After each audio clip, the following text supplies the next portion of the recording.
Hello everyone, welcome to the commerce JRF Adda platform. This is Saumya Yadav here. चलिए आज का session start करते हैं। तो कंटिन्यूसली जो भी स्टूडेंट जो है वो यूजीसी नेट कॉमर्स की जो तैयारी कर रहे हैं तो वो मुझसे कनेक्ट कर सकते हैं। कंटिन्यूसली क्लासेस जो है वो चल रही है। साथ ही साथ पेपर वन की भी मैं इंपॉर्टेंट जो टॉपिक्स हैं, सारी नहीं बट जो इंपॉर्टेंट टॉपिक्स हैं वो पेपर वन की भी मैं साथ में कवर कर रही हूँ। बट प्रायोरिटी पेपर टू को दी जाएगी और आप लोगों को भी प्रायोरिटी जो है वो पेपर टू को ही देनी चाहिए, क्योंकि सबसे ज्यादा स्कोरिंग पेपर वही है आपका। तो जो भी कॉमर्स की तैयारी कर रहे हैं कैंडिडेट्स वो मुझसे कनेक्ट कर सकते हैं। चलिए आज का सेशन स्टार्ट करते हैं। आज नया टॉपिक है आपका। जो नया टॉपिक है वो आपका इंटरनेशनल बिजनेस से रिलेटेड है। आज आपके साथ शेयर किया जाएगा of street cultural dimension theory के बारे में। तो आपकी ऑफ स्ट्रीट की जो कल्चरल की डायमेंशन थ्योरी थी, इस पे से क्वेश्चन बनने के काफी ज्यादा चांसेस होते हैं और काफी इंपॉर्टेंट थ्योरी जो है वो यहाँ पे ये दी गई है। सबसे पहले बात करें हॉफस्ट्रीट कल्चरल डायमेंशन थ्योरी की, तो ये जो है वो गीट और इसके नाम पे ही बनी हुई है। हॉफस्ट्रीट के नाम पर ही ये थ्योरी है, तो उसी ने दी होगी। ठीक है। ये फ्रेम यहाँ पर क्या होता है, देखिए इस थ्योरी का सिंपल सा मतलब ये होता है कि अलग अलग कंट्री के अंदर क्या क्या कल्चर का डिफरेंस है। और ये डिफरेंस तो होता ही है, उसी डिफरेंस को समझना होता है। भाई चाइना में अलग कल्चर है, इंडिया में अलग कल्चर है, अमेरिका में अलग कल्चर है। अबे यार, फिर से शुरू करती हूँ। Hello everyone, welcome to the commerce JRF Adda platform. This is Saumya Yadav here और आज का सेशन चलिए स्टार्ट करते हैं। जो भी कैंडिडेट यूजीसी नेट दिसंबर 2025 कॉमर्स की प्रिपरेशन कर रहा है तो वो मुझसे कनेक्ट कर सकते हैं। कंटिन्यूसली क्लासेस आपकी चल रही है कॉमर्स की। साथ ही साथ पेपर वन के इंपॉर्टेंट टॉपिक्स वो भी मैं आप लोगों के साथ ही साथ क्लास लेती जा रही हूँ, तो आप जाके चेकआउट कर सकते हैं।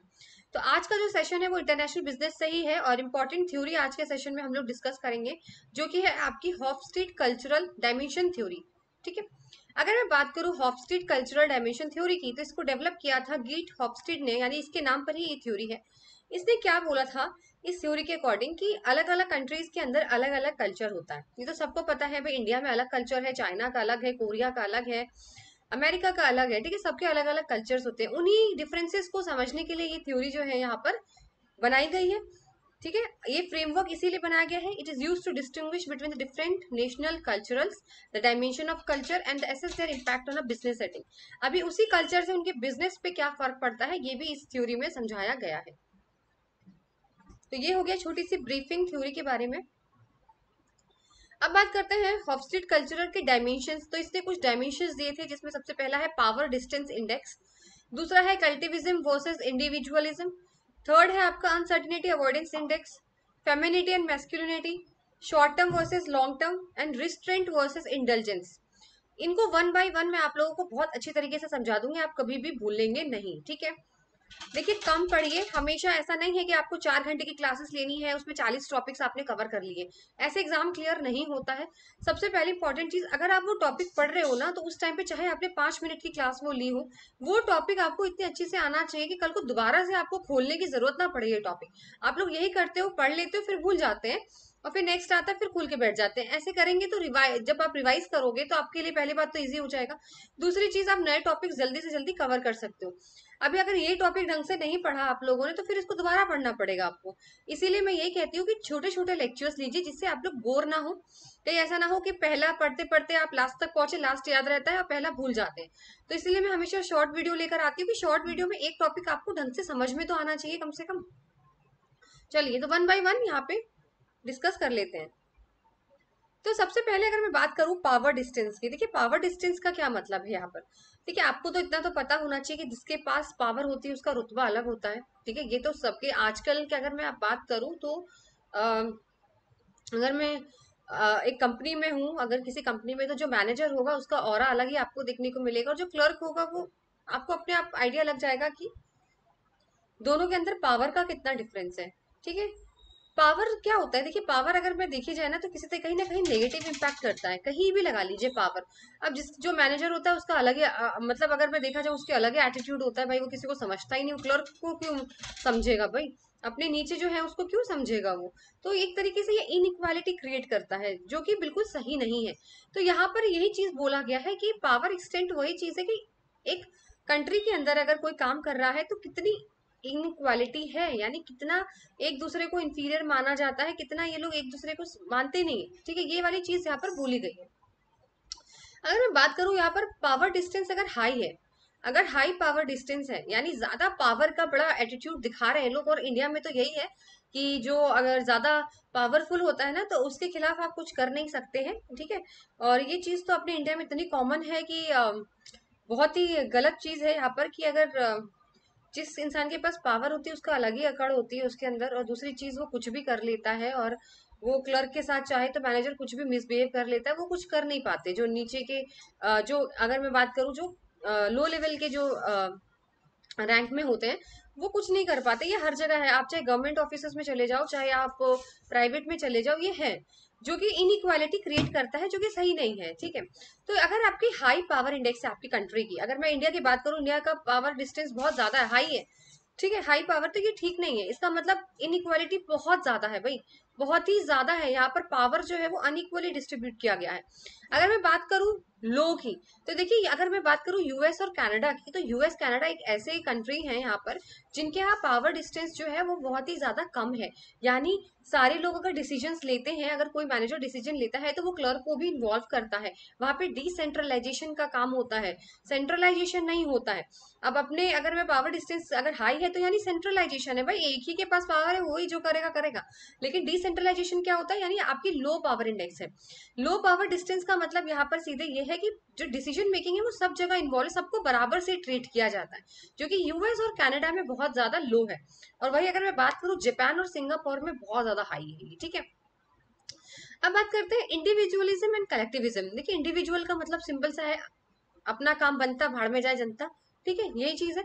तो इंडिविजुअलिज्म में यही होता है कि भाई हमें अपना पर्सनल गोल देखना है, भाड़ में जाए लोगों के साथ मिलके। अब देखिए क्या होता है, देखो मैं बताती हूँ आप लोगों को, और ये एक बहुत ही ट्रू स्टोरी है, बहुत ट्रू स्टोरी है। मैं ऐसे ऐसे डिस्क्लोज नहीं करूंगी, बट एक है, जैसे ऑफिसेस होते हैं, गवर्नमेंट ऑफिसेस की बात कर रही हूँ, जहाँ पे काफी अच्छे रैंक पे जो है वो मतलब लोग बैठते हैं। अगर मैं रैंकिंग की बात करूँ तो section officers, assistant section officers रहते हैं, ठीक है। वहां पे क्या है कि एक अगर कोई उनका सीनियर है, जैसे कोई सेक्शन ऑफिसर है, अगर वो एएसओ है, क्लर्क है, एमटीएस है, अगर उनके साथ है ना, अगर वो कोई मिसबिहेव करते हैं तो कोई खड़ा नहीं होता किसी के लिए, कोई स्टैंड नहीं लेता किसी के लिए। इंडिविजुअलिज्म है बहुत ज्यादा है कल्चर में, यानी अपना काम होना चाहिए भाई। हम हमें मतलब हमारा पर्सनल गोल, ये मैंने एक छोटा सा आपको एग्जाम्पल दिया है खाली, कि ऑफिस में यही होता है कि यार मेरा काम होना चाहिए, किसी और के साथ कुछ हो रहा है, चाहे गलत हो चाहे सही हो, कोई साथ नहीं देता। That is called individualism. ये ऐसा कल्चर होता है, ठीक है, जहाँ पे सिर्फ अपना गोल पूरा करना होता है भाई, कि हम थोड़ा सा चमचागिरी कर लेते हैं अपने ऑफिसर्स की, मेरा काम तो बनता है। क्योंकि कुछ देखिए आप लोगों ने देखा होगा ऐसे ही होता है कि वहां पे एक दो ऐसे जो लो रैंक पे होते हैं, समझिए जैसे स्टेनोग्राफर है, तो वो एसओ की चमचागिरी कर लेते हैं, ठीक है, मतलब थोड़ा सा हाँ जी सर, हाँ जी कर लेते हैं। तो वो अपना फायदा देख लेता है, बाकी किसी के साथ भी मिसबिहेव हो रहा हो, वो यूनिटी में कोई मतलब साथ नहीं देता है। और ये ट्रू स्टोरी है, this is really true story, कोई हिपोथेटिकल एग्जाम्पल नहीं दिया है मैंने, ये चीज होती है, ठीक है। और कलेक्टिविज्म का यहाँ पे क्या मतलब है, कलेक्टिविज्म का यहाँ पे सीधे सिंपल सा मतलब है वी। जैसे कहते हैं ना कि अगर आप सारी लकड़ियों को एक साथ बांध देते हो तो उसको तोड़ना बहुत मुश्किल हो जाता है। तो यहाँ पे क्या होता है, इसमें कहते हैं कि नहीं हम आपके साथ है, जो भी होगा देखा जाएगा। हम जैसे आपके फ्रेंड्स फैमिली होते हैं, अगर आपके साथ कुछ बुरा होता है तो आपके फ्रेंड्स आपके साथ खड़े होते हैं, आपकी फैमिली आपके साथ खड़ी होती है कि हम लोग सब साथ में है, जो होगा साथ में देखा जाएगा। तो ऐसे ही अगर ऑफिस कल्चर में होता है कि अगर किसी के साथ भी मिसबिहेव होता है तो सबको एक साथ कलेक्टिविज्म की तरह काम करना चाहिए, ताकि अगर कुछ भी ऐसा होता है तो आप जो है सही के साथ खड़े रहो ना भाई, ठीक है, ये चीज होता है। तो आप स्ट्रांग बनते हो, अब अकेला आदमी नहीं लड़ सकता, ठीक है। और इंडिविजुअलिज्म का तो ये होता है अपना अपना मक्खन लगाया, अपना अपना काम कर लिया, ये इंडिविजुअलिज्म है। जो कि सबसे ज्यादा हाई अगर मैं बात करूं, हाई अगर इंडिविजुअलिज्म की बात करते हैं तो US, Australia and great Britain के अंदर ज्यादा देखा जाता है। और कलेक्टिविज्म की बात करें तो सिंगापुर, हांगकांग और मैक्सिको में जो है वो एकता के साथ काम करना ज्यादा अच्छा मानते हैं। नेक्स्ट आता है मैस्कुलिनिटी और फेमिनिटी। देखिए यहाँ पर मेल फीमेल को लेके चलते हैं, क्योंकि मैस्कुलिन का मतलब आपका मेल है और फेमिनिटी का मतलब फीमेल है, लेकिन यहाँ पे ऐसा कुछ औरत और आदमी ऐसा नहीं है। देखिए मैस्कुलिनिटी का यहाँ पे सिंपल सा मतलब है जहाँ पे जेंडर रोल्स को डेफिनेटली क्लियरली डिस्टिंक्ट यहाँ पे किया जाता है। इसको थोड़ा सा हार्ड की तरह देखा जाता है, मैस्कुलिन को थोड़ा सा हार्ड की तरह देखा जाता है कि ये थोड़े से स्ट्रांग होते हैं, हार्ड होता है। और फेमिनिज्म, अगर मैं फेमिनिटी की बात करूं तो इसको थोड़ा सा सॉफ्ट की तरफ ही देखा जाता है, ठीक है। काइंडनेस, जैसे अगर एक ऑफिस में काम किया जा रहा है तो सिर्फ खाली ये डोमिनेशन नहीं होना चाहिए कि सिर्फ यार आदमी आदमी ही सब कुछ कर रहे हैं, फीमेल्स का कोई रोल नहीं है। अगर मैं फेमिनिटी की बात करती हूँ यहाँ पर, तो ये चीज जो होती है ना, यहाँ पे सबको बहुत ही केयर की तरीके से बहुत नर्चर करा जाता है। ठीक है ना। इसमें थोड़ा सॉफ्ट की तरफ ही देखिए, मेल फीमेल मत देखिए यहाँ पर कि मेल है या फीमेल है, भाई फीमेल को इक्वल अपॉर्चुनिटी नहीं है, मेल को अपॉर्चुनिटी, वो चीज मत देखिए। यहाँ पे सिंपल सा बोला है कि मैस्कुलिनिटी का मतलब होता है कि ऐसा कल्चर जहाँ पे ना काफी ज्यादा स्ट्रॉन्ग चीजें होती हैं, ठीक है। और फेमिनिटी का मतलब जैसे रूल्स एंड रेगुलेशंस बहुत ज्यादा है, बहुत स्ट्रिक्ट रहते हैं, इस तरीके से जो है वो ट्रीट कर रहे हैं एम्प्लॉयज को। लेकिन अगर फेमिनिटी की बात करें तो वहाँ केयर करी जाती है, आपको नर्चर किया जाता है, दैट्स वेरी सॉफ्ट साइड, ठीक है। तो यहाँ पे अगर जापान, ऑस्ट्रेलिया और इटली की बात करें तो मैस्कुलिनिटी ज्यादा है, और फेमिनिटी स्वीडन, नॉर्वे और नेदरलैंड में जो है फेमिनिटी यहाँ पे ज्यादा है। अब आते हैं अनसर्टेनिटी अवॉइडेंस। देखिए दो तरीके के लोग होते हैं, एक जो रिस्क लेना बहुत पसंद करते हैं और एक जो रिस्क नहीं लेना चाहते, ठीक है। हम लोग की तरह जो होते हैं डरपोक लोग जो रिस्क नहीं लेते हैं, और कुछ होते हैं बड़े दिलदार लोग जो रिस्क लेना बहुत ज्यादा पसंद करते हैं। तो वही अनसर्टेनिटी अवॉइडेंस के बारे में बात करी गई है। देखिए अब देखो रिस्क ज्यादा लोगे तो प्रॉफिट भी ज्यादा ही मिलेगा, ठीक है ना। अगर रिस्क नहीं लोगे तो जो चल रहा है वो तो लाइफ में चल ही रहा है, ये चीज है। अब अनसर्टेनिटी अवॉइडेंस अगर आपकी ज्यादा है, हाई है, तो हाई का मतलब है कि आप जो है भाई अवॉइड करने की कोशिश करते हो, चेंजेस आपको पसंद नहीं है, आप रिस्क लेना पसंद नहीं करते, आप जैसे हो आप वैसा रहना पसंद करते हो। लेकिन अगर लो है, अनसर्टेनिटी अवॉइडेंस अगर लो है, तो इसका सिंपल सा मतलब ये होता है कि आप जो है वो रिस्क लेना पसंद करते हैं, और ठीक है आप चेंजेस को अडॉप्ट करना इजिली जानते हैं कि अगर कोई चेंज आता है तो आप इजिली चेंज जो है उसको अडॉप्ट कर सकते हो। तो वो चीज यहाँ पर बोली गई है। फिर आता है आपका शॉर्ट टर्म और लॉन्ग टर्म ओरिएंटेशन। देखिए यहाँ पे दो चीजें होती है शॉर्ट टर्म और लॉन्ग टर्म ओरिएंटेशन में। टाइम के पर्सपेक्टिव देखो, कुछ लोग दूर का सोचते हैं और ये अपना पर्सनल लाइफ से भी आप कर सकते हो, कुछ लोग अभी कल के बारे में ही सोच लेते हैं, तो वही लॉन्ग टर्म है, तो फ्यूचर के बारे में सोचते हैं। और जो शॉर्ट टर्म वाले होते हैं वो थोड़ा पास वाली चीजें कि यार अभी ठीक है 1 महीने तक का हमें ये चाहिए, कुछ लोग साल तक का सोच लेते हैं। तो वो चीज यहाँ पे long term short term perspective बताइए, वो कंट्री की टू कंट्री जो है वो आपका डिपेंड करता है कि कौन सी कंट्री जो है वो लॉन्ग टर्म तक के लिए सोचती है, और कौन सी कंट्री जो है वो अभी प्रेजेंट में ही रह रही है, अभी आसपास का ही सोचती है।